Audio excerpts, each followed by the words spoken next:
Hello, hello. Hi, everyone. It's Saturday, May 9th, 2020. How's everyone doing? I'll just wait a moment. Is this a replay? Yes, it will be a replay if you've heard it already. Hi. Hey from Illinois. Hello, Dale. Hi, everyone. It's Saturday. So exciting. Here's the deal. I'm going to do a couple things right now. I've been getting a ton of feedback and there is like a discrepancy for folks, okay? So some people don't know how to listen to podcasts.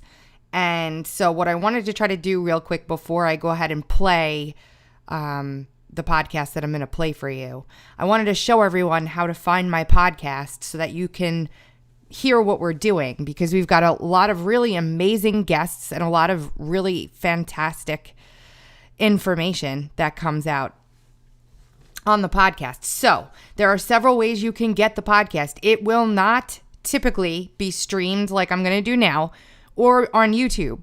So this is going to be a rare occurrence where I'm going to be playing the first interview that we did with Svetlana Lokhova in March, which a lot of people haven't heard yet. It is definitely a must listen. And then I'm going to play the follow-up interview, which is about a half hour long, that we did with her just this past week, not in this same stream, separately. And then after that, I'm going to share with everyone the interview we did with Lee Smith just the other day. So I just want to show you some of the things that we're doing and some of the information that's coming out. And I want to give everybody out there who doesn't know how to do podcast a quick tutorial on how to do podcast. Number one, the podcast is always found on my website, uncoverdc.com, podcast Dark to Light. You can find it like we're going to show you this one right here. And then here is an embedded player if you want to listen to it live from the website. You can go on your phone or on the computer to tunein.com and you can search Dark to Light and it comes right up here, Dark to Light. Okay. You can go to Stitcher, which is another podcast platform. You can get the app on the App Store for Android or Apple, or you can get the app for TuneIn as well. And you can search for Dark to Light with Frank or Dark to Light, and here's the show, Dark to Light with Frank and Beans. And you can subscribe to that and you can get the podcast every time. Similarly, Google Podcast has the podcast as well. So if you are on an Android phone, you download the Google Podcast app, and you can search for Dark to Light and subscribe to it and get the podcast. You can also do that same thing on your iPhone only. If you have an iPhone, you can download or use, it comes pre-installed, Apple Podcast. It's an app on your phone. You can open up the app Apple Podcast and you can search for Dark to Light and you can subscribe to the podcast. And then every Monday, Wednesday, and Friday when we do a podcast at 2:30 p.m. Eastern Time, the podcast will be released on Apple Podcast. It is also available on iHeartRadio. If you are an iHeartRadio fan and you search Dark to Light podcast with Frank and Beans, because they hide my podcast on iHeartRadio sometimes, you'll find it down here under podcasts, Dark to Light with Frank and Beans. And they're all here. And you can also find the podcast on radioinfluence.com. Radioinfluence.com has the podcast as well. So there is a way for you to listen to the podcast from the website. If you are on computer and you don't have a mobile device, there is a way for you to listen from any mobile device you have, either Google an Android device by getting the Google Podcast app or by going and getting TuneIn or Stitcher as a download on your phone, or you can go to Apple Podcast, and you could do the same with TuneIn, Stitcher, and iHeartRadio and Apple. So, without further ado, this is a very important interview that Frank and I did with Svetlana Lokhova, who is a brilliant, bright woman who was in the center of this controversy with Spygate and General Flynn.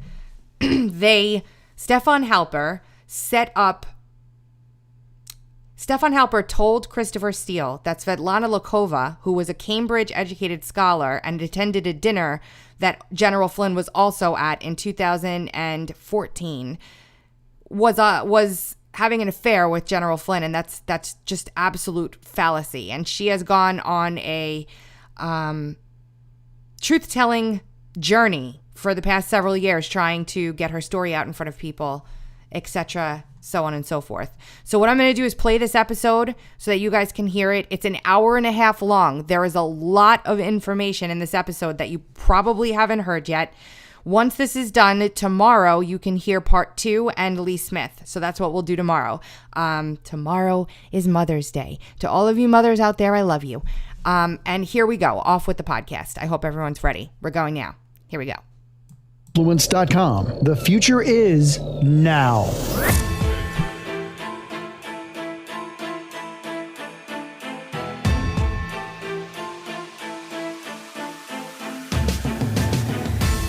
Good afternoon, everyone, and welcome to the Monday edition of the Dark to Light podcast with Frankie Val on the drums and Miss Beans. Mrs. Beans. Ms. What was the difference between Mrs., Miss, and Ms. again? There used to be a Ms. in there, right? Yeah, Ms. was when you didn't want people to know what you were. It was like the secret. It was like is she married? Is she not? Is she relationship neutral? Yes. And then Miss was when you're not married, and Mrs. is when you are. Gotcha. I remember Ms. was in my life very briefly in school. Yes. When we were doing all the titles, but Ms. we have a good one today, don't we? Oh, yeah, we do. And everybody get your popcorn ready, sit down, get a nice cup of coffee, whatever you're going to do, snuggle up, because we have Svetlana Lokhova with us for about an hour and a half explaining the entire story of what happened to her. Now, she's got a lot more information, and we're going to have her back again to talk about it. But this is, I don't think there's been ever an interview this long with her before anywhere that I could find. I don't think so. And to be honest, as I was listening to her speak about this at great length, it was just one of those moments for me again, where it seems no matter what person, what character in this Russia story, this sedition plot, this treasonous plot that we look at, no matter what character you examine, they become yet another way to disprove the entire thing.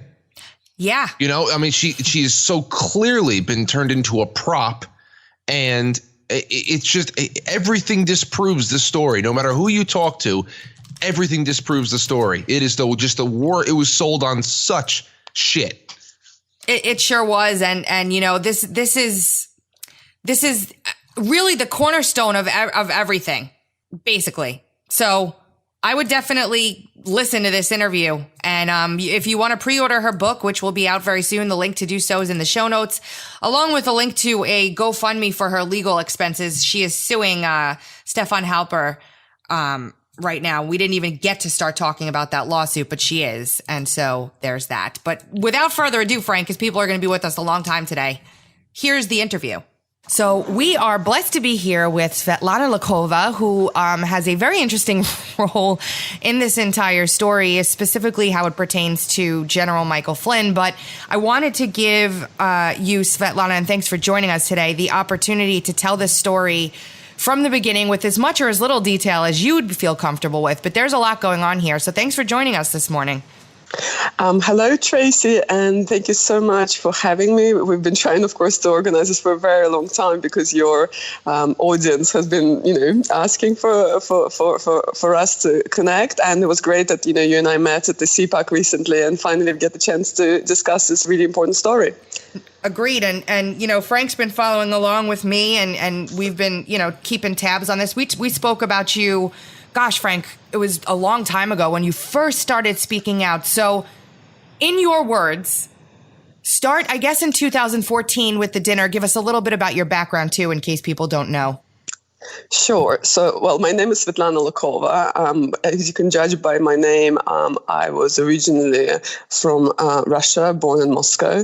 I immigrated to England, aged at the tender age of 18. So I'm now going to reveal my age. So I've been living in Britain for 20 years. I'm a British subject. And upon arrival at Britain, I enrolled at University of Cambridge in England, which is one of the top universities in the world to study history. And I studied history for a number of years under a gentleman called Professor Christopher Renju. Professor Christopher Renju is a very senior academic. He was the chair of the history faculty at Cambridge. He's also a very eminent historian, and he specializes in the study of intelligence. So that's not current stuff, but it's intelligence history. So anything starting from, First World War onwards, really. And so in my third year at university, Professor Christopher Renju invited me to join his course called The Secret World, which is the history of intelligence. And a bunch of us signed up because, of course, it was the most exciting course at Cambridge University.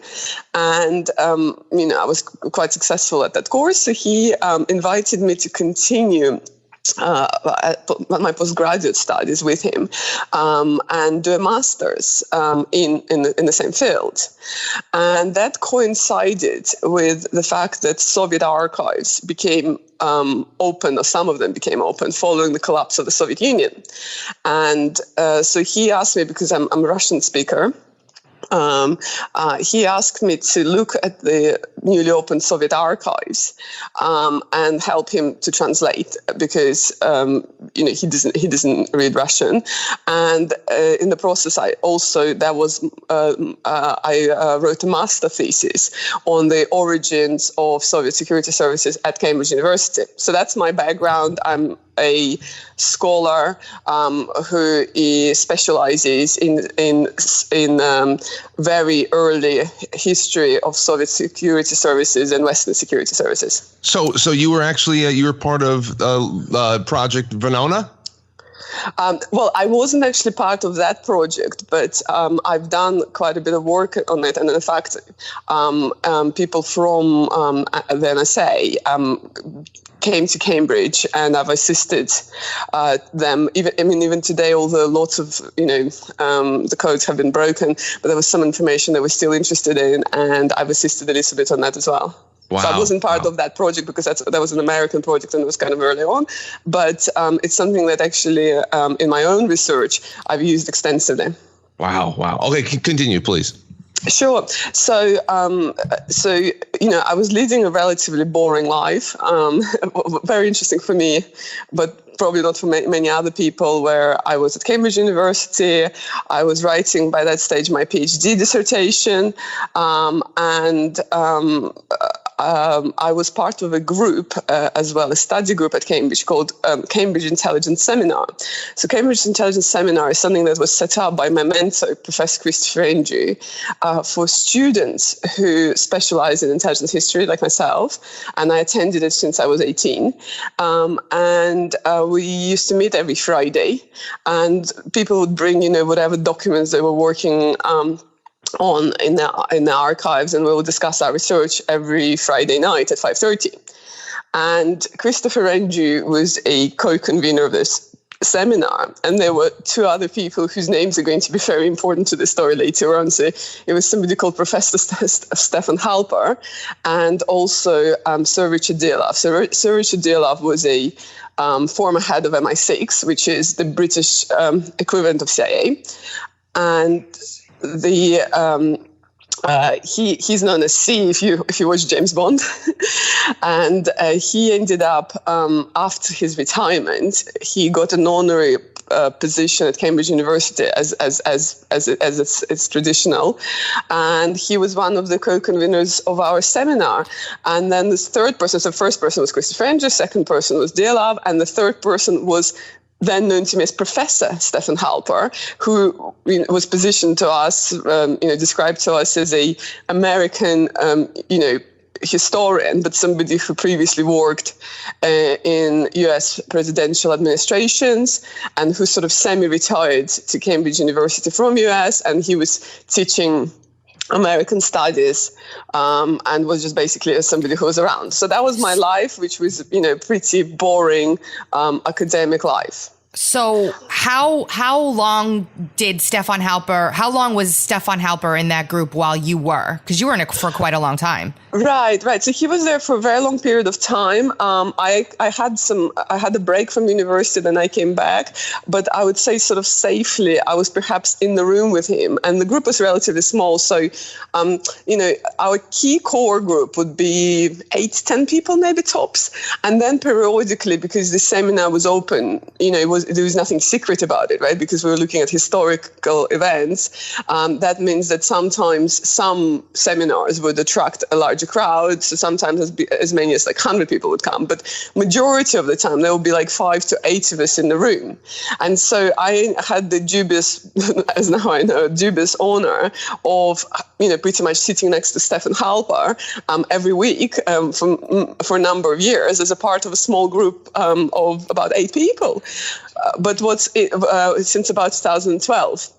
But what's very interesting about that is that Professor Stefan Halper never actually spoken to me at all, which is quite unusual because it was a small group, and also the environment was meant to be very friendly and encouraging, where the elder members of the group are meant to encourage the younger researchers. So he was somebody who was, quite rude to people, a bit obnoxious to put it mildly, and not really build any rapport with students. So one example would be I managed to make a huge revelation about something in the archives from 1930s, and I was asked to give a presentation about it by Christopher Andrew, and there was actually quite a lot of interest for that talk of mine. And so, there was a lecture hall which was arranged for my talk. And I was very nervous because it was very exciting, research for me, but I wasn't really used to public speaking. And Stefan Halper sat in the front row of my lecture, and he spread himself around, so nobody else was kind of sitting next to him. And then he demonstratively fell asleep during my lecture. And were you presenting the postcard? No, I was actually, the postcard is sort of part of it, but I was presenting sort of bigger findings about Stalin's role in the creation of the Soviet security services. So Stalin, of course, is a Soviet ruler in the 1930s, 40s, 50s. And I was writing a dissertation about the evolution of Soviet security services. And so Halper managed to sleep through that presentation, but in a very, provocative way. So yeah, and in academia, that's not how people behave. Even if you're bored, and frankly, a lot of the time you are, you still have to encourage, especially if you're an elder person, but in general, you still have to show respect to fellow academics.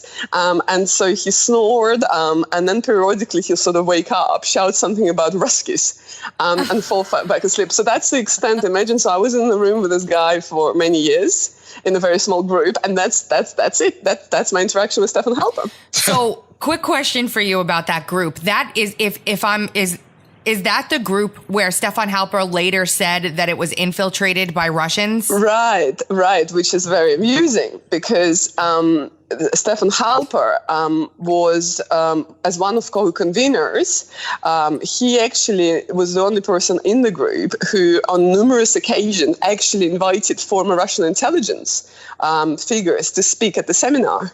So although he later, and I'll come to that in the chronology, he will later claim that the seminar has been penetrated by Kremlin and by Russian spies. But actually the only person who ever invited any Russians to the Russian intelligence people to the seminar was Stefan Halper himself. Wow. Which tells you a lot about Stefan Halper, right? Sure does. And so during this time, he was obviously on the payroll of the Office of Net Assessment, which we know now from looking backwards. But so that what year was that lecture where he fell asleep? So that specific lecture was in either 2000, I think that was 2014. But we now know, of course, Tracy, from the IG report, which of course we didn't, we sort of roughly knew, but we didn't realize the scale of this, is that Stefan Halper was also on the payroll of the FBI since 2008. Right? Yep. And that's something which, as a taxpayer, of course, it should be quite concerning because not only he was being paid by the Pentagon's Office of Net Assessment and to the tune of $1 million. But he was also paid by the FBI, and the amount of payments is still redacted, but it looks from the redactions in the IG report that's a very significant, at least six-figure sum. So he was basically, we now know, no wonder he wasn't interested in my or anyone else's research, because clearly he wasn't actually, being at Cambridge because he was an academic. He was in Cambridge because he was a spy. Yeah, absolutely insane. And so how, just real quick before we get into the whole dinner where the postcard comes out and all that, how does one get into Cambridge University? I'm sure it's not as easy as just apply. I mean, do you have to know how does it work? Well, first of all, it's number 2 university in the world, so it's super, super, super tough. And unlike America, where you can also get things like sports scholarships, etc., in Britain it's purely based on your academic credentials. And for me, it was a huge. I mean, for anyone to get into Cambridge is a huge, huge feat.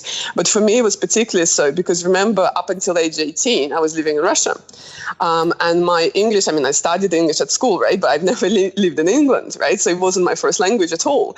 And so not only I had to succeed, to a very high level academically, like basically, being straight A student, but also, to apply to Cambridge University from Moscow, which is what I did. I basically had a lot of help from British Council. And these were the days where you didn't have a computer at home. So I had to go to the British Council offices in Moscow. They helped me with my application.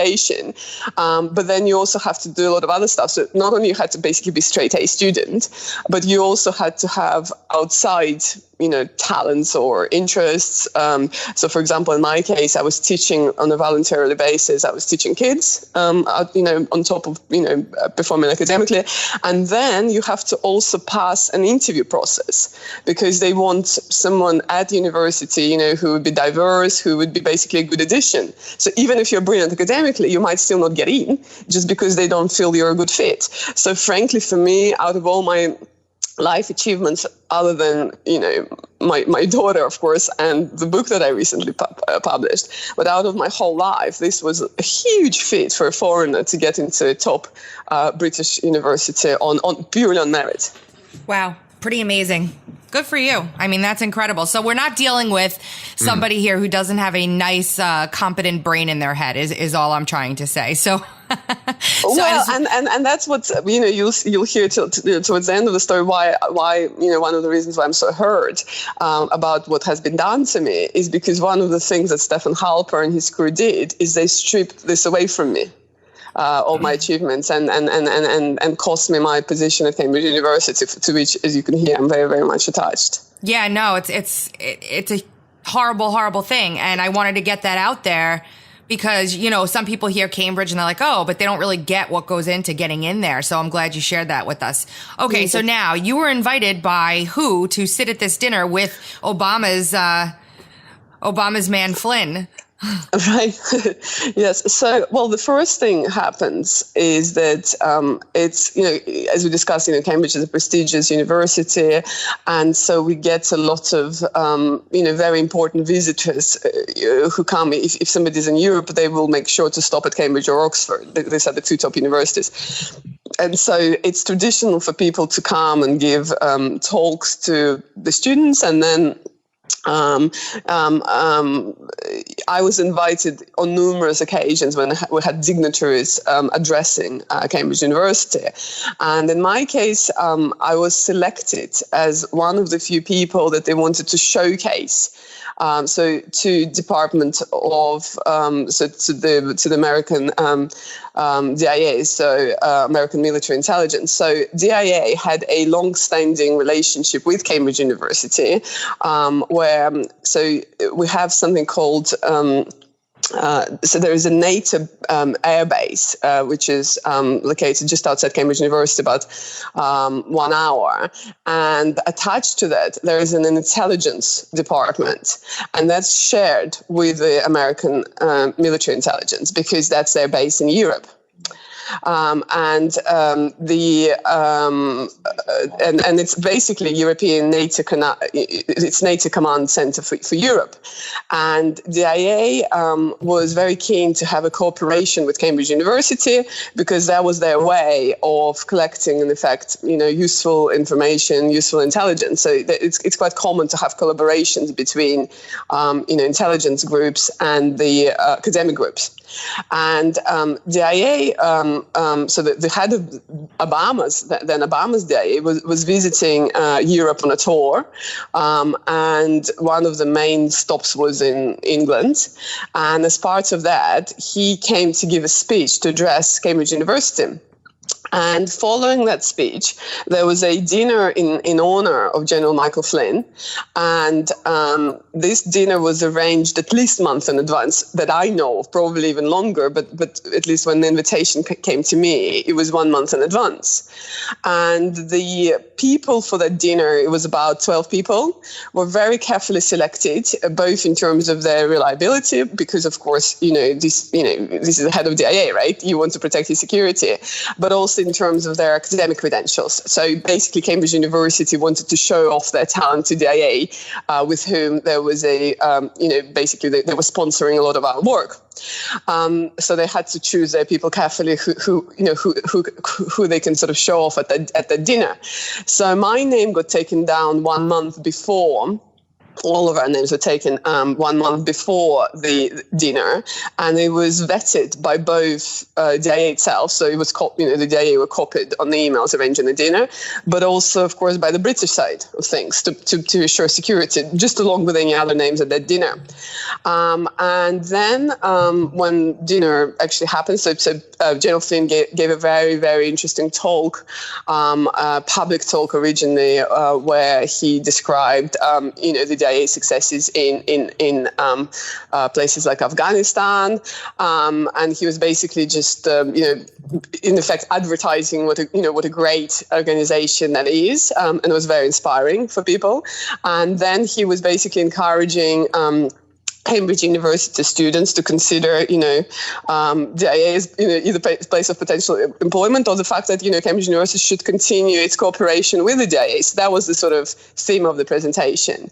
And then after that, we all went to this, the selected group that was invited. We all, moved from the lecture hall to the dinner, and the details here become very important because although they're minute, but actually they become crucial later on when we move on to the press attacks.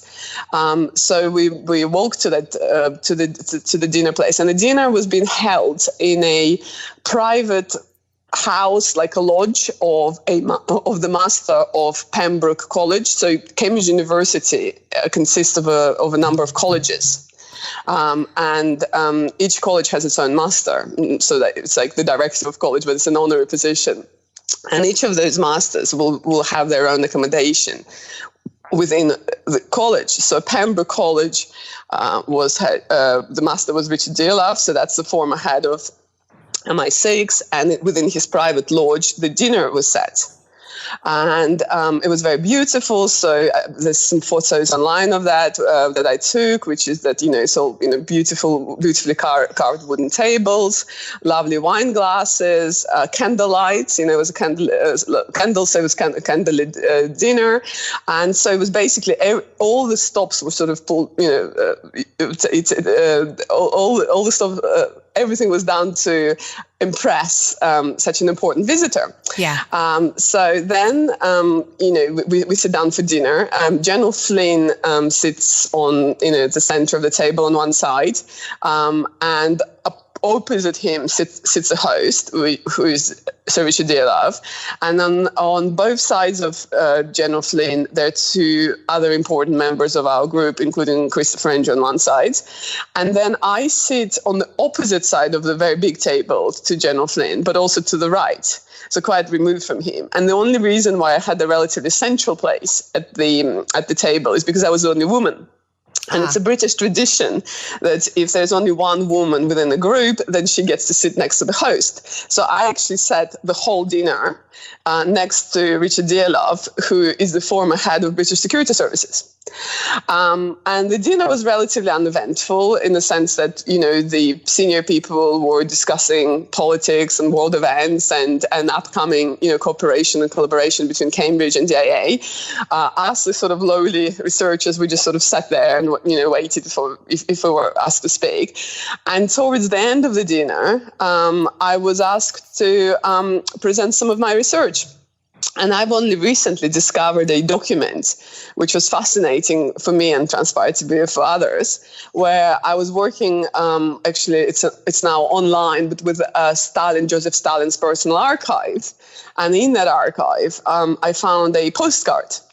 And the postcard was very interesting because, we obviously used to Joseph Stalin being this, very, very important central figure to world history.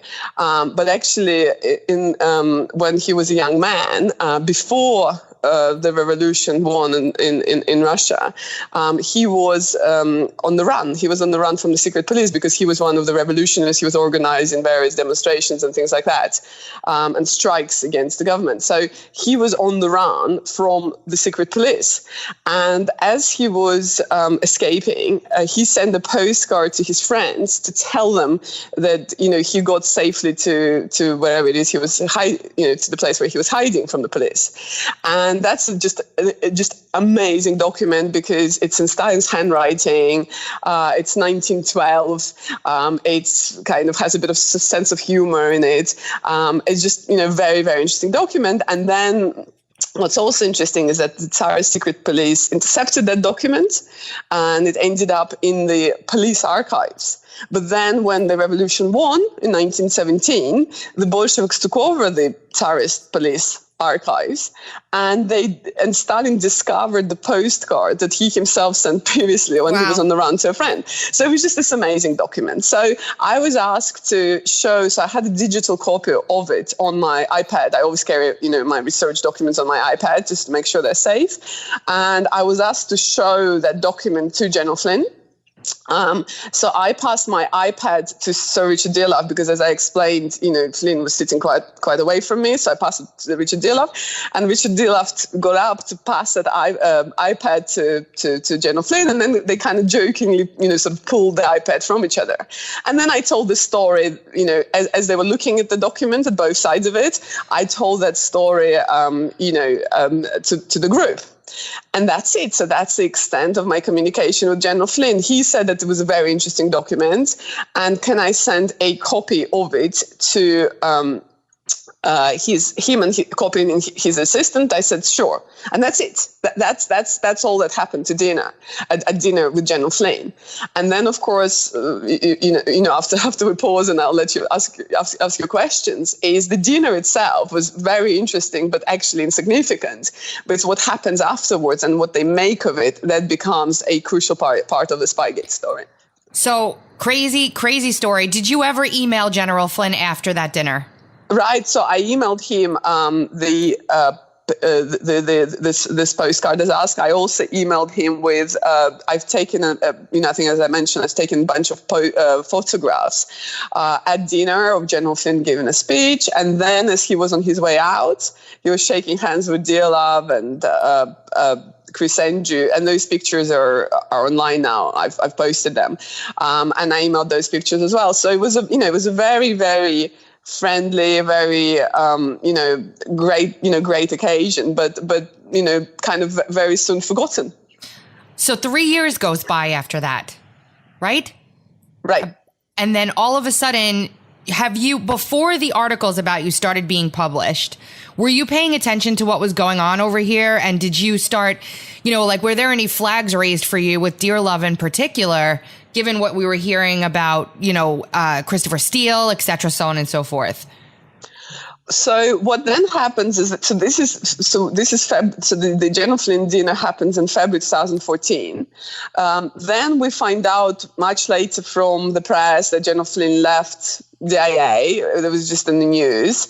And then what was also very interesting at some point is General Flynn becomes, joins the Trump campaign. And in Cambridge, we sort of, as we were following anyone else who's ever come to Cambridge, that was sort of, we sort of heard about that from the news. So that was the extent of our sort of curiosity about this. Then the next thing that happens to me, which becomes, very significant to what happens later, is in January 2016, so that's nearly 2 years after that dinner, I get an invitation to have a private dinner with Professor Halper, Stefan Halper, at my mentor Christopher Andrew's house. And as I've explained at length in the beginning of this interview, Stefan Halper had no interest in me. He had the opportunity to speak to me every week. He never took that opportunity. In fact, he was outright rude to me. And yet here he is wanting to have a private dinner with me and also suddenly shows interest in my research, which he'd never shown before. So I declined that invitation. But it wasn't because I knew that anything was, going on, any kind of operation was going on. I declined that invitation because he's just a really rude and unpleasant man. And then the next thing that happens is my professor, Christopher Andrew, becomes agitated that I declined that invitation. So this is January 2016. Now, I've known Professor Andrew for nearly 20 years by that stage, and I've never had from him such a reaction. Like over what? Over dinner with some, Stefan Halper is a 74-year-old man who's basically, by that stage, he even left Cambridge University. So I couldn't understand why was it at the time that Christopher Andrew reacted in such an aggressive way towards me, which was completely out of character. But I just basically thought that maybe he was just, just basically got out of bed on the wrong side or something like that, right? I couldn't explain it, so I just forgot it, right? And just moved on with my life. What also happened again, and it then later became to make sense to me, but I didn't understand that at the time, is Christopher Andrew and I were co-writing a book, because during my research period, as I was writing my PhD, I came across an amazing story about Soviet espionage in the 1930s in America. And I found this material in the research which nobody in the archives, which nobody found before. And Christopher Andrew was really excited about that. And he offered me to write a book with him, which was a huge honor, because usually, just a lowly researcher, and here you are, you're going to write a book with someone who's like world-renowned professor. So I agreed to that. And then we got a very lucrative contract, both in commercial sense, but also with a great publisher in US and UK. For our joint book. So we were writing a book. And then what happens is very, very soon after I declined the invitation for dinner with Stefan Halper, Professor Andrew pulls out of this book with me without any proper reason. He sort of mentioned his health, but not in a kind of, because then he then gone and published other books, right? So nobody could really explain or understand why he would just drop out of a book contract, especially a very lucrative, very good contract. So that was that. That's 2016. But other than that, it was relatively, uneventful. Then the next thing that happens is I, start spending less time in Cambridge because I'm pregnant by that stage, and I'm 9 months pregnant, and I find out on a Saturday morning, a friend of mine sends me an email with an article attached to that, which I initially thought it was like a prank, because I see that there is a article in the Financial Times, so that's like Wall Street Journal in UK, on a Saturday with a portrait of Richard Dearlove on the front page, plus Christopher Andrew and Halper and other people from our seminar, from our little group, basically, in the middle of the article, saying that Cambridge University Intelligence Seminar has been penetrated by Kremlin spies. Yeah. And that's the front page news. And I'm like, so I deleted the email because I was like, yeah, that's very funny, right? Like, okay, whatever. It's like Saturday morning. It was about 6 o'clock in the morning. He sent it to me. He lives in Asia. He was out. He's part of our group originally, and then he moved to Asia. So he sends it to me. It pings on my computer. I immediately delete it. And then when I wake up again, I pull out the article, and it's a real deal. And I just cannot understand, because you can't, it's very difficult to express just how quiet, boring, uneventful that Cambridge Intelligence Seminar was. Like Flynn presentation was probably one of the most exciting things that ever happened to us. So how this small group of retired, people would be penetrated by somebody people like Richard Dearlove, Chris Andrew, and Halper in their 70s. Who's going to penetrate them? So I had no idea what it was about. So I immediately called up Christopher Andrew, and we pretty much frankly laughed about it. We thought it was absolutely absurd. And we thought maybe something was happening where, maybe the press just made up a story because, they were bored. The only thing which concerned us is that Stefan Halper was quoted directly about his concerns about this Kremlin penetration of the group. And he specifically says that he resigned from Cambridge Intelligence Seminar in December as a result of the Russian penetration. But we knew that he actually left Cambridge Intelligence Seminar 6 months previously. And we have the email where he says that he left because he was moving back to the United States, right? And he says how much he enjoyed, we have that email, right? How much he enjoyed being a co-convener of the seminar, and he looks forward to seeing us and working with us in the future, right? There's an email about that. So we thought, well, something must have got, the press must have come up with some hysterical story. So Halper must have been somehow misquoted, because there's no other explanation. And so Christopher Andrew sends an email to Stefan Halper saying, you must have been misquoted, like what's going on? And Halper never replies. So this is December 2016. And that, remember, is, of course, just 1 month after the election in the United States. So we obviously knew that Trump won the election. We knew that somebody who once came to our seminar, is being considered as national security advisor, being appointed as that. But that's it. That's how much we follow events in America. And then we have this small, nonsensical story in Britain, which sort of starts blowing off around Christmas time, because this is December. But I received a very strange phone call from chief reporter of the Times, the Times of London. And he says to me, again, I'm nine months pregnant, and we've just dealt with this silly story from FT, which everyone just dismissed as just some kind of, hysterical, newspaper article. And then suddenly I get this call from the chief reporter of the Times basically putting to me that I'm a Russian spy. So you were the person that infiltrated the group, basically. As it then transpires, right, from this call.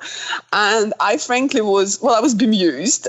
Again, I thought that was just a hysterical sort of, saying like people just say stuff. But my husband got concerned, because this was like a second time now, right, that something was going on. And we, of course, again, we didn't know that there was some kind of operation, but we just knew that just maybe is like now no longer funny, right? Yeah. So, and it has to be stopped. So we called, this is literally nearly Christmas. I'm 9 months pregnant. So my husband calls lawyers, and we have very serious, defamation, libel laws in England. And the lawyer calls up the Times and said that, if you publish this article, we're going to be suing you, and we're going to win this case, right? Because you can't go around accusing people, of being spies, right? It's just ridiculous. And remember, I'm British subject as well.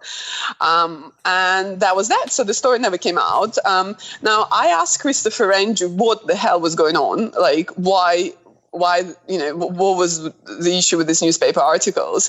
And he explained to me that there was some kind of academic dispute between him and Halper and another person in the group, because they were setting up some consultancy business or something like that.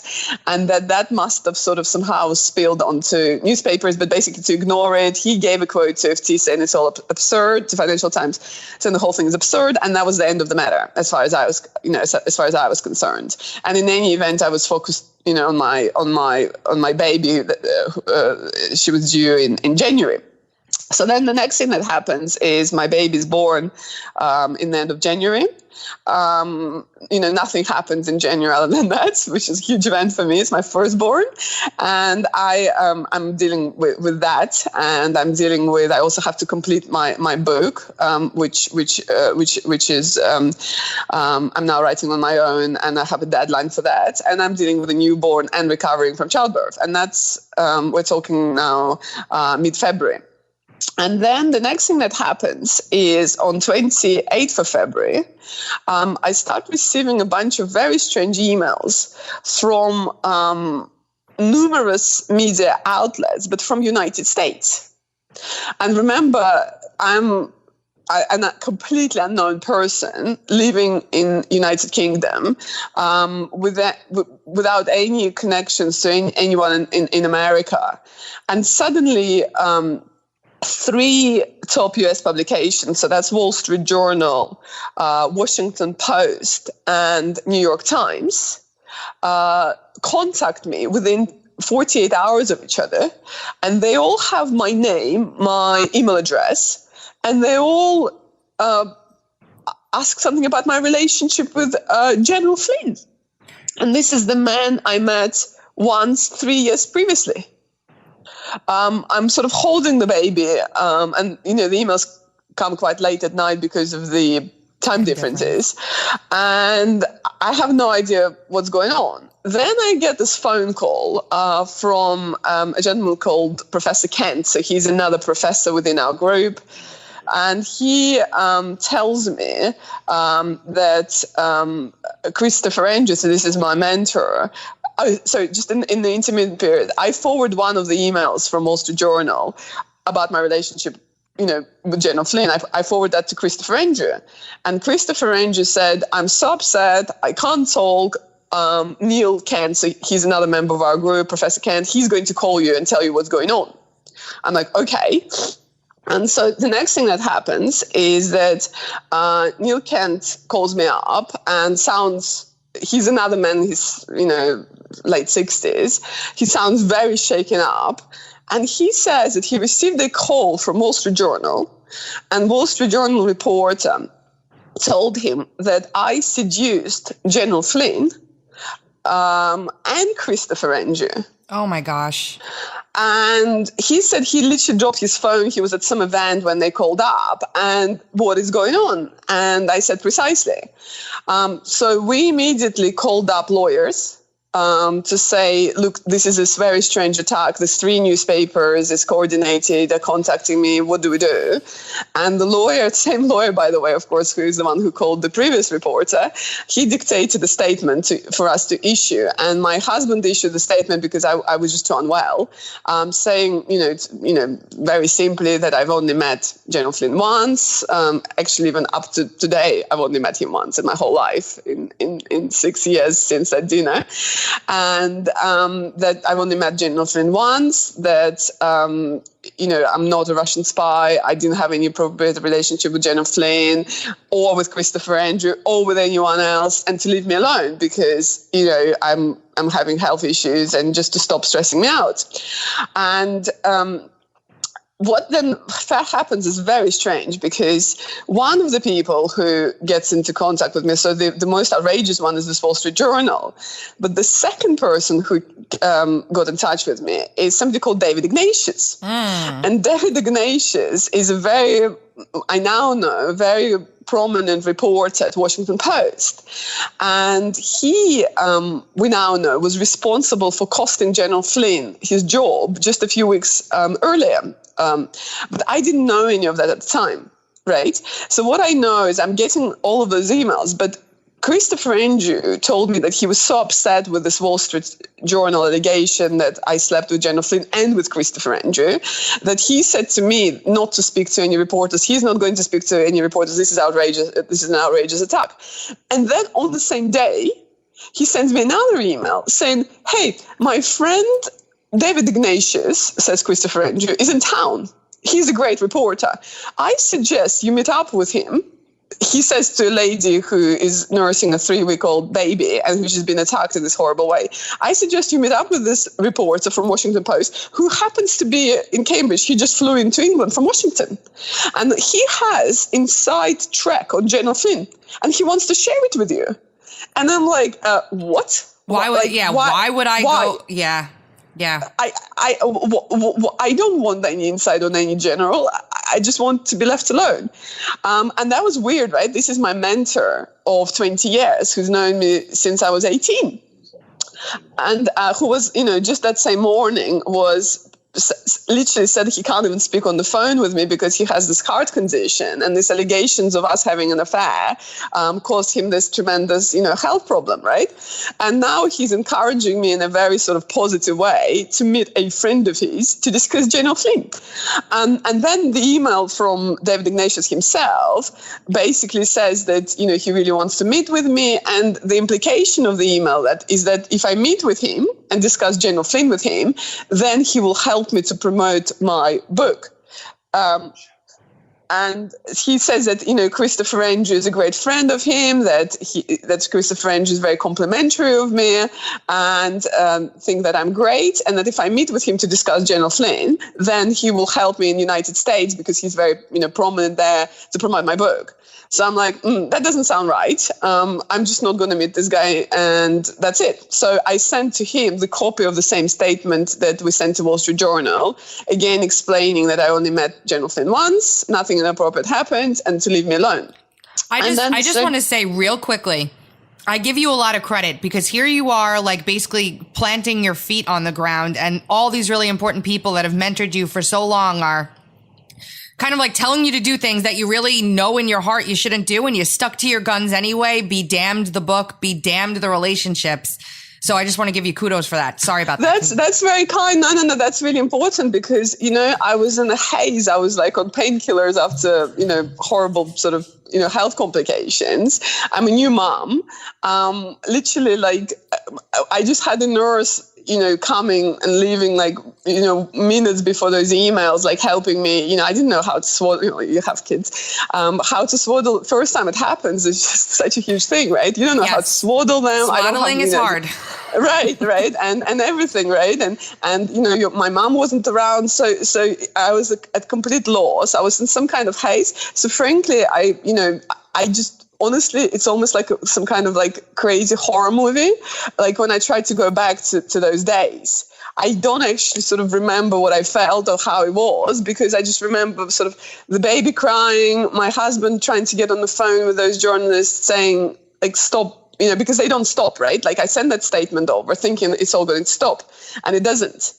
And what then happens is Wall Street Journal publishes a piece that says that I approached. Remember, I told you the details were very important. That that General Flynn was pre-vetted. Everyone's names were checked out. That I sat at a very specific prearranged place. That I didn't speak to General Flynn until I was asked to do so by Christopher Andrew and Richard Dillov. All of that, right? Remember all of those details. Well. Wall Street Journal publishes an article entitled "Mike Flynn didn't report a contact with a Russian British student or graduate or something like that."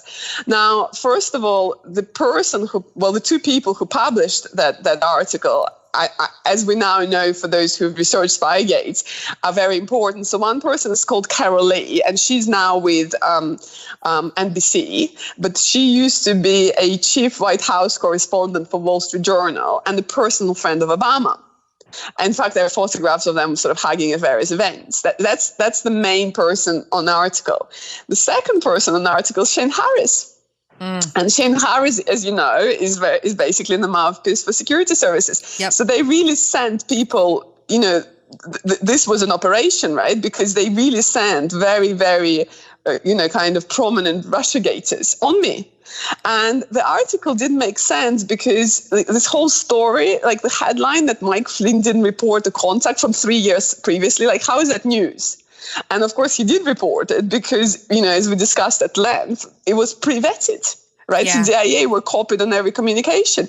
And then within the article, they quote, of course, anonymous sources close to, but if you read it very carefully, you can see it's Stefan Halper that they're quoting, because they talk about, former US government official who has the knowledge of the 2014 dinner. And we only had one former U.S. official who had sort of knowledge. What date did that article come out? Do you remember what month? Well, it's a very interesting date. So the article comes out in March on, I think it was the 19th. The article comes out on 19th of March. And this will become very, very important for the reason that I will explain in a minute after I research this. So this comes out on a Saturday, which is another interesting thing, right? So this is a Wall Street Journal, so business publication, right? Very obscure on Saturdays. People don't read that, right? On Saturdays, they read throughout the week. So clearly this was the story which was being placed for the headline. And of course, it's behind the paywall. So you see the headline, which is that Mike Flynn, and remember so this comes out just after General Flynn has been outed. And within this newspaper article, this American official, former government official who knew the details of the Cambridge events, i.e. Halper, says that I approached General Flynn, not true. That I sat next to General Flynn, not true. And also it goes on to basically say that he showed me some kind of attention. Now, what's interesting about that is that Halper wasn't at dinner. But the way that the article is written is as if he was. And then the article talks about how intelligence services are using this kind of approaches, like the one that I made, in order to compromise Americans, senior Americans. And the other thing it says there is that it refers to an article by my own professor, Christopher Andrew. And I didn't know about this article until the Wall Street Journal article comes out, because it then transpires that only 2 weeks previously, Christopher Andrew, my own mentor of 20 years, published an article. He didn't tell me about that. And he didn't name me by my name, so I didn't know that until the Wall Street Journal article came out that he did that, where he said that General Flynn showed attention to me and that he invited me to Moscow to act as a translator for him, and that he was very taken by me and that I showed him an erotic postcard. None of that happened. All of this are complete lies. This is from my own mentor. And then they quote this article in the Wall Street Journal article. They say, well, the woman is not named, but there was only this one woman, therefore it's Svetlana Lokhova, so they put my name. And then they also say that this contact between me and Flynn is part of the counterintelligence investigation into General Flynn. So, and I'm like, what? So now you're a Russian spy in the middle of compromising the former DIA of the United States of America. But at the same, when did Christopher Andrew write the article they referenced? So he produced the article came out 2 weeks previously. So that would be in end of February. So but he never told me, right? So I find out that from the Wall Street Journal article, right, that he wrote that article. And when I later asked him about this article, because when I moved on to litigation against the newspapers, of course, this was one of the things that were untrue about me. He told me that he was under enormous pressure to write that article, and this was in the London Times, but he wouldn't explain what the pressure was. So, was that before or after he had told you to meet with Ignatius?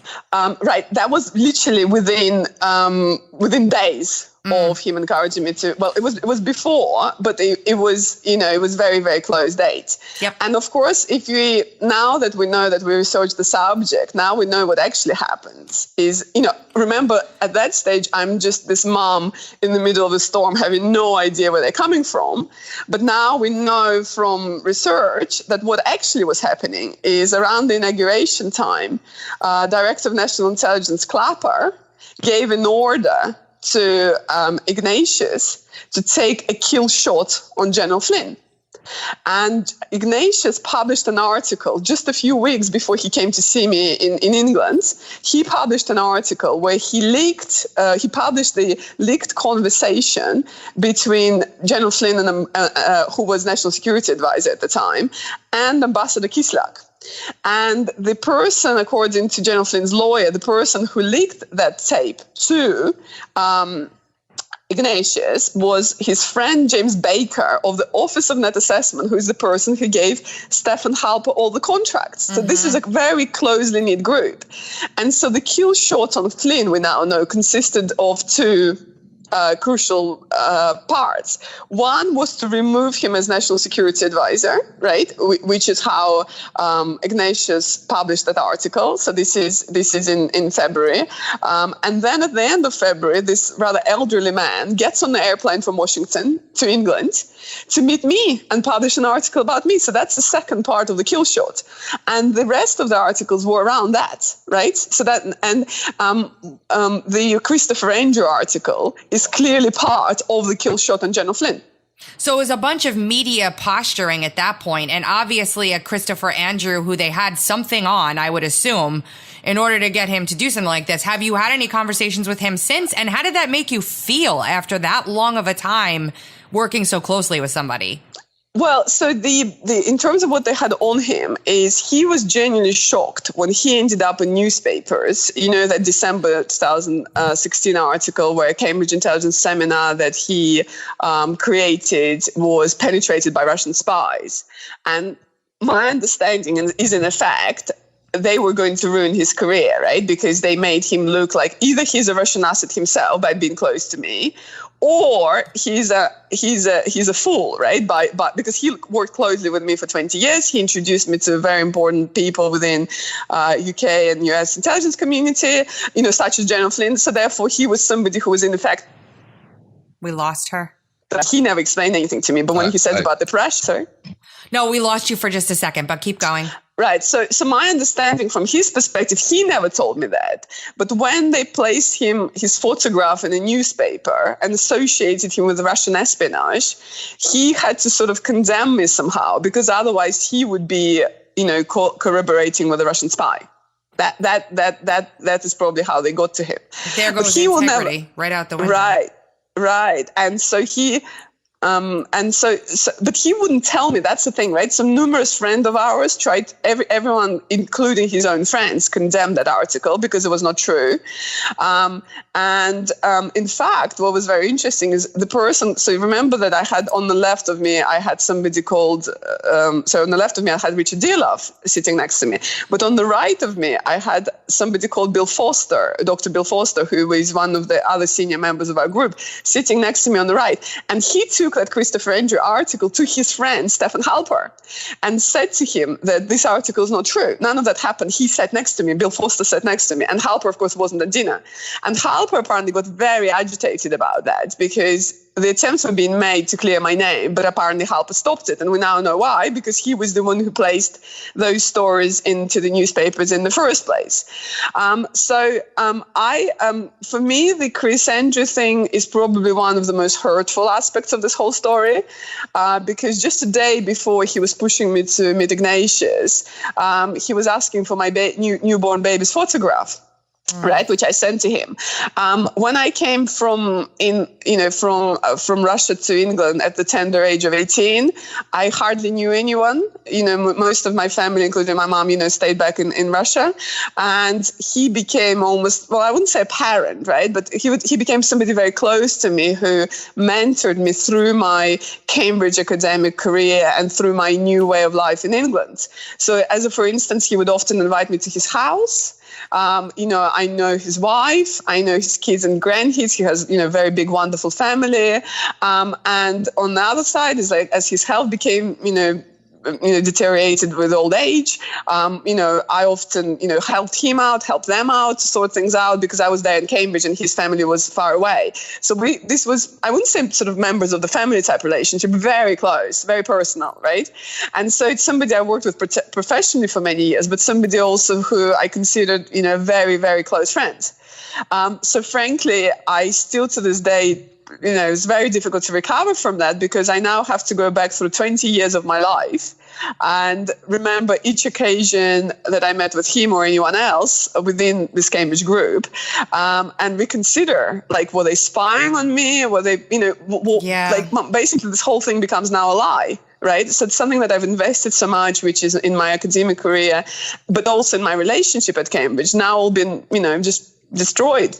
So that's very sad for me. And, I'm pretty tough, but that's something which I think hit me quite hard, harder than I thought.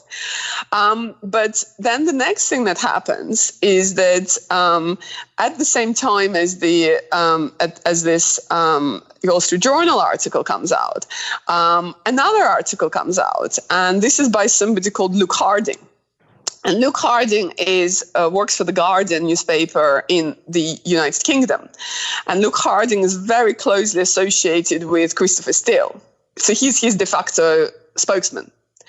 And Luke Harding publishes this article entitled "Mike Flynn, New Evidence Suggests That UK and US Spy Chiefs Had Concerns About His Russia Contacts, Including Contact with a Woman, Svetlana Lokhova." So again, they put my name and my picture in the newspapers. And this Luke Harding contacted prior to publication Christopher Andrew. He didn't contact me. And he put to Christopher Andrew that I'm this Russian spy. And he specifically said that the reason why he's going to put in the newspaper that I'm this Russian spy is because I had access to archival documents on Soviet espionage. Christopher Andrew responded to him, I have a copy of this email, saying that this is absolutely absurd because Christopher Andrew, has seen all my research. And in fact, those same documents are quoted in numerous academic articles that I published.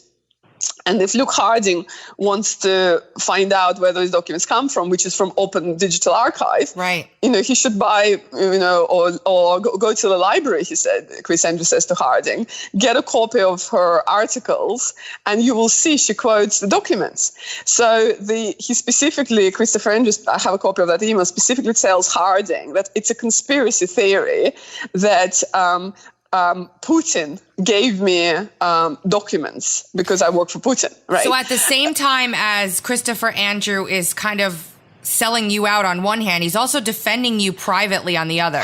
Well, what he did is, and again, he never told me what he was up to other than he was under a lot of pressure. But my understanding is, just from analyzing what happened, is the article that he did about General Flynn, he considered to be an attack on him, not on me. So he said it was General Flynn who showed interest in me. He didn't say that I seduced General Flynn, which is what the newspaper said. He said General Flynn was attracted to me. He said General Flynn invited me to Moscow. He said that so everything was about General Flynn. So from his perspective, is my understanding, is like, why are you complaining? This was an attack on Flynn, right? Yeah, they just wanted to use your name. Right. They wanted you to be comfortable with them using your name to hit him. That's exactly that. So that's exactly the same thing happened when my husband called up Wall Street Journal in the middle of the night and started, my husband, first time I ever heard him swearing, he said, why did you put my wife's name, into this article? We don't care about US politics, but why are you dragging my wife into it? And he kept being told the same thing, which is, it's not about her, it's about General Flynn. So the point about this is that anything that my husband tried to tell them, so for example, that, Lokhova did not sit next to General Flynn. Here are the photographs. They disregard. Lokhova did not approach, Svetlana didn't approach General Flynn because, we know that she was invited to that dinner. They disregard even the most minute details that my husband and others who were present at dinner, they've written in, they tried to correct. They refused. Wall Street Journal refused to correct them, and Guardian refused to correct them, right? So that tells you the story was pre-written. It didn't matter what you said. And even my husband said that he knows who the source is. So we knew that Halper was the source, because remember I told you that Chris Andrew told me that they had this falling out. And that I was told that I was being attacked as a result of being close to Christopher Andrew. So we didn't know it was an intelligence operation, but we knew Stefan Halper was a source. Yeah. And so my husband told them, and even in emails, that he knows who the source is, and their source is acting maliciously. We, of course, by that meant maliciously against Christopher Andrew. But, and I'm just a victim of that. But they still would not change even the most minute details, such as who sat next to whom, which you'd think if you were not invested in the story, you'd change as a journalist, right? Why would you Especially care when so there are much? pictures available. Right, exactly. And then other people have written in saying, we were at dinner. Like, this is what happened, and they still would ignore that, right? And the same happened with this Guardian article, where no matter what you say, they stuck to that story, and that's it, right? So what this story actually said, we now know, is the reason for the December 2016 article, which later then gets repeated in March, April 2017, is when Flynn gets appointed. When I was being approached as being accused of being a Russian spy in December, that's when Halper starts spreading those lies. And we know now why, because that's in the Guardian article, where when Flynn was being appointed as national security advisor by Trump, they wanted to stop that, right? Because remember that for the whole year, they were actually spying on the campaign. So remember that January 2016 approach by Halper, we now know, he wanted to meet with me because he wanted to organize surveillance on General Flynn. And that's how he started sending in reports that I'm this Russian spy, right? Then, of course, this is January 2016. And then, of course, remember that we now know that in July 2016, he, of course, tries to entrap and succeeds to an extent Carter Page. Right. Yep. We now also, of course, know that in September he entraps Papadopoulos. So that whole 2016 is they were spying and setting up the Trump campaign. So they know that Flynn, when he becomes NSA in December, right, he will find all of that out, that they spied on him, that they spied on Trump through the campaign, and also that they were trying to swing the election, right? And of course, Flynn was a threat to them anyway, right? Because he wanted to reduce the use of outside contractors, the budget. He wanted to look into, what's the point of, CIA at that current form? So he was a huge threat to the intelligence services. But then on top of that, he was going to find out, and Trump was going to find out how they tried to spy on both of them and how they tried to swing the election. So they had to pull out all the stops to prevent Flynn from being appointed NSA. So what they did is they placed those articles in the newspapers because they wanted to scare Trump from appointing Flynn as his national security advisor by claiming that he's this Russian asset. But Trump ignored it, as he does. And then what happens is once they got rid of Flynn, right, the second media attack, which is the one we've just gone through with Ignatius and with Andrew and with New York Times and with Guardian, that second attack, so this is the March-April attack, that's after. This is very important, Tracy, that you ask about the date, because I know you have this attention to details. The dates are crucial because the dates match the testimony of Comey in March, right, and planned testimony of Clapper and Brennan. So Brennan and Clapper were meant to testify and Sally Yates, they were meant to testify to Congress in the end of March. And that's the timing of one of the first coups against the now elected president. Because what they were placing into the newspapers to scare the Congress, right? They were placing the stories to show that Trump appointed as national security advisor, so the person in charge of your national security, he appointed a known Russian asset, and that the intelligence services warned Trump about it, and he disregarded those warnings. That was the purpose, we now know, of those articles. And because that didn't happen, because Flynn is not a Russian asset, because he's never been recruited by any Russians, they had to invent it. Wow. Right? And I was the tool to invent this recruitment of General Flynn. Now, the March testimony doesn't happen because it gets postponed. But the articles were already pre-written. So the articles go out to match Brennan's testimony, because the Brennan testimony happens in May. And if you read it very closely, he talks about a senior Trump campaign advisor being blackmailed by the Russians. And he gets asked, who is the name of that person? He said, I can't say that in open settings, but in the open setting. But on the same day, Washington Post says he was referring to Michael Flynn. So the purpose of the articles naming Flynn as a Russian asset because of my recruitment of him, they say, was to match the Brennan testimony to Congress so people know who he's talking about. And that was to impeach the president because they knew that, remember Flynn by that stage has been investigated for nearly a year by the FBI. And we now know from Sidney Powell, so that's Flynn's attorney filings, that on January 30th, before he formally started his duties as National Security Advisor, they had wasn't. They gave, so FBI gave a document to DOJ on January the 30th. So they knew he wasn't a Russian asset, but they went to Congress with it. Because remember, in those days, of course, Congress was not controlled by the Democrats. It was controlled by Republicans. So they couldn't impeach him. They always were going to impeach Trump, right? That was the plan from day one, but they couldn't impeach them because they didn't have Congress. So what they had to do is they had to basically do a Nixon, right, on Trump, which is that, remember that people think, Nixon was impeached. Actually, the Republicans went to, Gerald Ford went to Nixon, and he said, you better leave. And Nixon did, right, because it's too much scandal around you. And that's what they were trying to do to Trump. And that was the purpose. Now, luckily for Trump, David Nunes postponed the Brennan testimony. So the Brennan testimony originally was going to take place in March. But because there was too much going on, it got postponed. And Adam Schiff got very, very upset about that. We now know why, right? Because all these articles were ready to surround Brennan and Comey and Clapper testimony.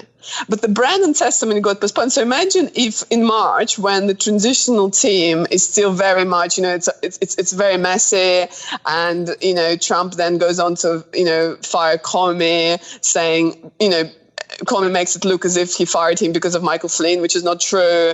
And then if on top of that, Brennan and Clapper and Sally Yates said all these things about Flynn being, compromised and blackmailed by this Russian spy, and we told this to the president, and he's disregarded it. If all of those testaments happened in March, there could have been a chance that maybe Republicans would have been shaken up, and maybe that early, especially. Yep. Right. Yeah. I mean, I think one of the things that people don't realize, so now we got your story, right, of how this happened to you, but there's a part 2 to this, and I really do want to have you back for it, because when you're involved in something like this, and you're obviously a brilliant academic researcher like you have a little bit more of a personal interest in figuring out what the hell happened. So not only do you have this wealth of knowledge about history, and you have all the details and facts straight about what happened to you, but I'm sure you went to unpeel the onion and figure out what the hell was going on. So now you've got this breadth of this Spygate knowledge that you're putting all together. Well, that's right, because remember that, I have nothing else in my life now other than my family, because what then happens is that, I was very highly regarded at Cambridge University. I was building, very good, academic career where I was teaching students, and I was very popular. I have all the written, feedback from students. So in fact, it was, they were overwhelming me with teaching and research and inviting me to things. So I had a very, very busy life at Cambridge, and it was only getting, better and better. And then suddenly everything dried up.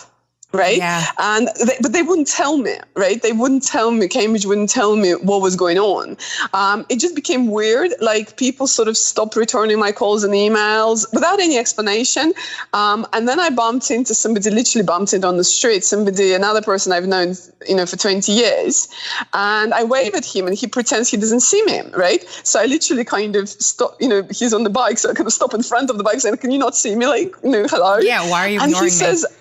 And he says, I can't be speaking to you because Putin will find out. Oh my gosh. And goes off on the bike. And he's a professor. I'm not going to name him, but he's a very well-known professor. So what Halper did, remember, Halper was very influential around Cambridge. So he and people have since come forward to tell me precisely what Halper did. Because remember, Halper arrived at Cambridge University with $1 million that you American taxpayers unfortunately gave him, as well as the FBI money, which is undisclosed amounts. But we know that he got paid $1 million. Now, $1 million in Cambridge is a lot of money, right?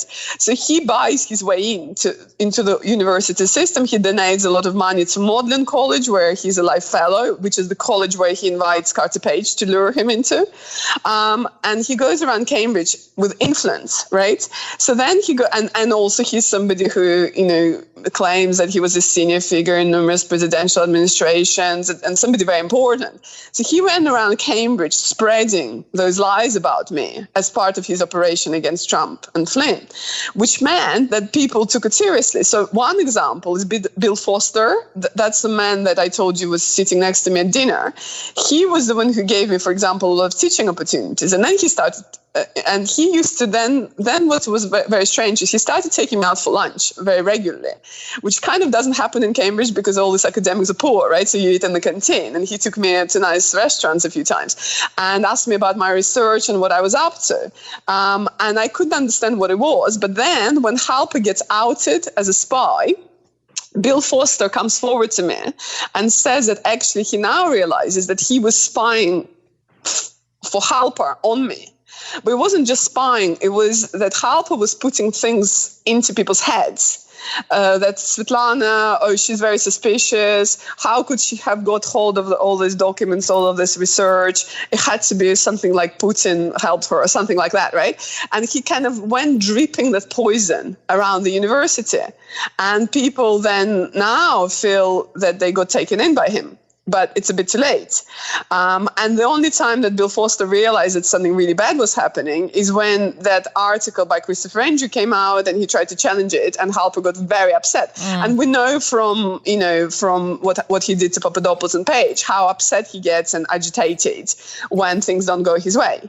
But in the meantime, they now erased Halper's profile from Cambridge University, but they won't give him my job back. So I've written to Vice Chancellor. I demanded of Cambridge University. I've demanded an investigation, and they just ignore me. So they basically kicked me out of Cambridge without any explanation, and then they just closed ranks, and that's it. So from my perspective, it's very sad because my academic career, basically at Cambridge as it is now over, which is a shame because I worked really hard for it. And everyone now knows that Halper was a bad one, but nobody wants a scandal, right? And so it puts me into this horrible position where I lost everything I worked all my life for. And that's how I came to research for the last pretty much 3 years. All I've been doing is trying to get my name back, my good name back, my academic standing back. So I don't want to be considered as some kind of traitor, seductress, spy, right? Working for foreign power. I want my normal life back, and that's what I've been fighting for. And then, of course, in May 2018, it then got reported that Halper is a spy. Because remember, I always knew that Halper was a source for all this malicious lies in the newspapers. But I was told that this was part of an academic dispute between him and my mentor. Then, of course, once we find out that he was a CIA asset and FBI asset out of Cambridge, and that he was involved in this whole Russiagate hoax, then, of course, we know now that this was part of an operation. And so since then, I've been trying to, get the story out there, both in terms of what happened to me personally, which is horrific, but also what him and other members of what David Nunes calls Cambridge Club have done to your country. And so you've written a book which is on pre-order. Tell everyone about that because I pre-ordered it myself. I can't wait for it. So tell everyone about how the book came about and how they can purchase it. I really appreciate it. So the book is called The Spider, Stephen A. Halper and the Dark Web of the Coup. So the spider, the central character in this book is this man, Stephen Halper, who is this aged American dirty trickster masquerading at my university as a professor. And he spends the whole of 2016 and to an extent 17 luring members of the Trump team, and they end up in his spider net, right? So, of course, his first victim is General Flynn, because he's responsible for organizing counterintelligence investigation into General Flynn by claiming that I seduced General Flynn on behalf of Putin. And, of course, then so General Flynn and I become the victim. So I lose everything as a result of Halper's activities. Then he moves on to to entrap Carter Page and George Papadopoulos, and then of course he ends up trying to unseat President Trump. And he's responsible, also remember, on top of everything else, he's responsible for Halper is responsible for providing false information that he attributes to former head of SVR. Remember that at the beginning of the conversation, I said how, although he claimed that, Halper claimed that Cambridge University was penetrated by Russian intelligence, the only person who ever invited Russian intelligence, or rather former Russian intelligence officer, was him. So he invited somebody called Trubnikov, who was the former head of SVR. And then he attributed to Trubnikov that Trump has been cultivated by Putin. So not only he attacked General Flynn, as if that wasn't enough, General Flynn, Carter Page, and Papadopoulos and me, but he also actually took, he's responsible for the most outrageous allegation against the president. So he literally is a spider. And that's why the book is called that, because he's somebody who wanted to, destroy everyone's lives. And you can buy it on Amazon, and it's available for pre-order now, The Spider by Svetlana Lokhova. Yeah, everybody needs to get the book and support, not only get your story out there, but support you as well. And I have a feeling like as this starts winding down, we're 3 or 4 years into it now, people like you are going to be reestablished by good folks everywhere and be able to have other opportunities. But this interim period really just sucks in plain English. So it absolutely sucks. And I'm telling you, I'm pretty tough. I've, been through a very, very hard life. But I think this really is a horrible situation, because here you are a regular person, nobody important. And if they can do this to you, who am I? I'm just some woman. I'm some random woman. They don't care about me, right? It wasn't an attack on me, right? They had this big political game. But in the process, think about, just for 1 second what they're actually doing to all of you, right? They get to decide who's going to be your president, right? You can't decide that. They're going to decide it for you. And in the process of taking their decision, right, that they're going to install their president, and if you vote in the wrong way to them, then they're just going to remove that president, because that's what they can, right? That's what they're doing. And thankfully, they haven't been successful. Exactly, luckily, right? But they've been trying pretty hard for the last, over 3 years. But in the process, they don't care whom they hurt. They don't care about the individuals. They don't care about their families. And that's what's so scary about that, is they can absolutely ruin your life and not even think about it. And so far, unfortunately, there hasn't been any accountability for them. Hopefully, we know that attorney from Connecticut, Durham, obviously now made this into a criminal investigation, which hopefully means that he has enough for that. And one of the aspects he was looking into, which was reported, is Stephen Halper's big payments from Pentagon, which have been described in the press as payments from CIA slush funds. And those payments match crucial events in Spygate. So Senator Grassley has also been looking into that. And he found out that, I'm covering that in my book as well, that every time there's an important event in Spygate, such as attack on General Flynn, luring of Papadopoulos, Page, and of course attack on President Trump, Halper gets a huge amount of money for what he says is academic research, but he hasn't submitted the research he said he did. But he gets nearly $1 million. I've been reading some of the FOIA releases on Halper, and he papers about elephants and just things that he was critiqued as a matter of fact in his rating from Net Assessment on the money he was getting because of the kind of crap he was giving back in. So it's really just a big money laundering operation. And it is. And people often ask me, and it's very amusing. So if you read the IG report, they're still protecting him. That's another thing, right? So it's okay for General Flynn name to be, through the mud. My name, President Trump, being a Russian puppet. They say that all the time. I'm the seductress, or, right? Everyone's name's been in the newspapers, but not the people who actually did that. So, for example, Halper, he's still only called at a source 2 in the IG report. They still wouldn't even put his name. Right?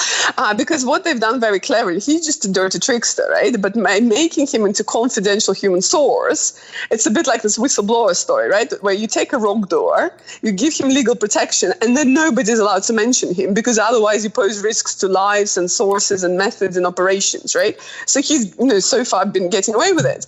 But if you read the IG report, and you know that Halper is source too, they describe that it was serendipitous that Halper knew all of the targets of the Crossfire Hurricane, so that's the Russian investigation. Yes, that Halper knew all of them. Yes. And they said that the agents couldn't believe their luck. But then, of course, by that stage, Halper got paid nearly $1 million. And he has been, speaking of money laundering, right, he has placed the evidence, the crumbs, and then the FBI sends him to investigate the very people that he had played. Yeah, exactly, right. And then, of course, you consider the fact that they start telling you the story about Papadopoulos and 31st of July and Downer and WikiLeaks and all of that, right? And even if for 1 second you believe it, which of course nobody does, but even for 1 second you believe it, that's July 2016. So what was Halper doing in December 2015, January 2016, spying on Michael Flynn? If the Russian investigation started as a result of some drunk conversation by Papadopoulos, which is what they lead you to believe. Yeah. And that's why, you won't see my story in the mainstream press, because I break through that chronology. Right? Because they want you to think everything starts in July because they made up some kind of nonsense predicate for the July 2016 origination date, right? But once you realize that their first victim was General Flynn and me, and that happened in January 2016 or December 2015, as David Nunes tells us all the time, that the operation against the Trump campaign started in December 2015. Once you accept that, then it completely breaks through their chronology, because that means that they had no predicate, because there were no Hillary emails or DNC emails. There was no Papadopoulos in December 2015. And why were they allowed? Why was CIA and FBI allowed to spy on an American general senior campaign advisor in December 2015? And that gets them then into a huge amount of trouble. And that's why my story is so important, because my story breaks through their chronology. That's why the fact that I came forward is so important. The second reason why it's so important is because David Nunes was very clear just, at the CIPA conference that you and I just recently attended and where we met, where he explained the importance of the Cambridge Club. So what he said is that the original information, we were being all told, came from Britain, right? But David Nunes had been very clear that information wasn't official. Because there's something called Five Eyes, which is a cooperation intelligence sharing agreement between the 5 countries such as Britain and the United States. And every document that comes from this official channel will have the Five Eyes marking on it. But that makes it open to scrutiny by Congress, i.e. people like David Nunes. Because Nunes, of course, was the head of the intelligence committee, and now he's a ranking member. So any official intelligence they could have looked into. And remember, Nunes tells us there was no official intelligence for the start of this operation. They didn't have anything. There was no reason to start it, right? So how did they go around it? Well, they went around this by using what Nunes calls rumor intelligence. So there's usually humans, which is human intelligence, human sources. SIGINT, which is signals, that's right. So that's intercepts and emails and things like that. They didn't have any of that. They didn't have any predicate. So the only thing they had as quote-unquote predicate is a rumor. And they didn't want to put them through the official channels because this would immediately be blown apart by Nunes and his team.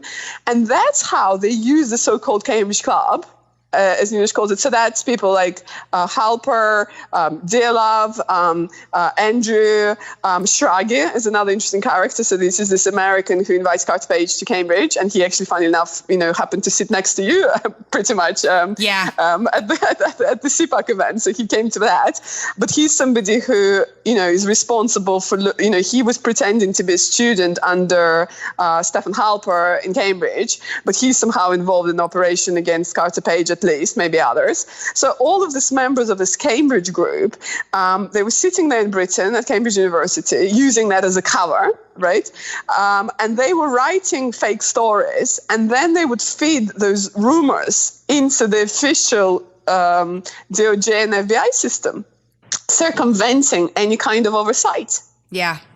Yeah, and so that's why what happened in Cambridge, what happened to me, is really, really important for all of you, because it will get you to the origins. And we're glad that you sat with us, today to tell us all this stuff. I want to have you back on again because I have a bunch more questions. But thanks for this today. And yes, you're right. He did sit right next to me, right in the front row, watching you as you were giving your presentation with John Batchelor and the others on the stage. And that's what's so scary, right? Is that there's, Shragi was somebody who's like very, he has a very strange role in all of this, because he's somebody who says that he's a student of Stephen Halper. But why would you be learning about American politics in England, in Cambridge? And this guy is pretty senior. He was Deputy Assistant Secretary of State. He was also the man who worked on Mitt Romney campaign and introduced Coffer Black, who is a very close associate of CIA's Brennan. He's a member of CSIS, which is a known CIA think tank. So this is a pretty senior guy, Stephen Shragi. He ends up in Cambridge University pretending to be this lowly student, but for some reason he's so lowly that he personally knows Madeleine Albright, with whom he has this panel where Carter Page is invited to, right? He's the one responsible for inviting Carter Page, and then of course they use that contact to, set up a lot of Spygate events. And yet,